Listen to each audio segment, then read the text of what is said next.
Hello गाईस, चला आज बनवूयात मसाला खिचडी। तर किचन ओटा पूर्ण साफ झालेला होता आणि काही बनवायचं मन करत नव्हतं, बट स्टिल खाना है तो बनाना पडेगा। मग मी घेतला एक कांदा आणि टोमॅटो, त्याला मस्त चॉप करून घेतला। आज जरा मूड मध्ये होती, मग भरले सगळ्या बॉटल। पाणी प्यायला सगळ्यांना आवडतं, पण बॉटल भरायला कोणालाच आवडत नाही। सगळ्या बॉटल्स पटापट भरून घेतल्या आणि फ्रीज मध्ये ठेवल्या। मग मी सगळं प्रिपरेशन करून घेतलं। तांदूळ मध्ये अख्खा मसूर आणि तूर डाळ टाकले आणि धुवून घेतले।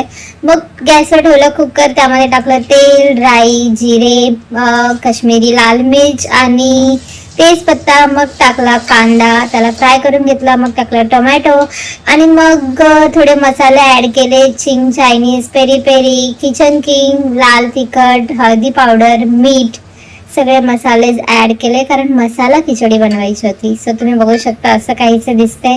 मग आपले हे धुतलेले तांदूळ त्यामध्ये ऍड केले आणि पाणी थोडं जास्तच ठेवलं, कारण मला थोडी दाल खिचडी वाली टेस्ट हवी होती। अशा प्रकारे आपली मसाला खिचडी रेडी आहे, with some beetroot, cabbage and papad. So कशी वाटली तुम्हाला मसाला खिचडी? कमेंट करून नक्की सांगा आणि व्हिडिओ आवडला असेल तर चॅनलला सबस्क्राईब करा। Bye bye.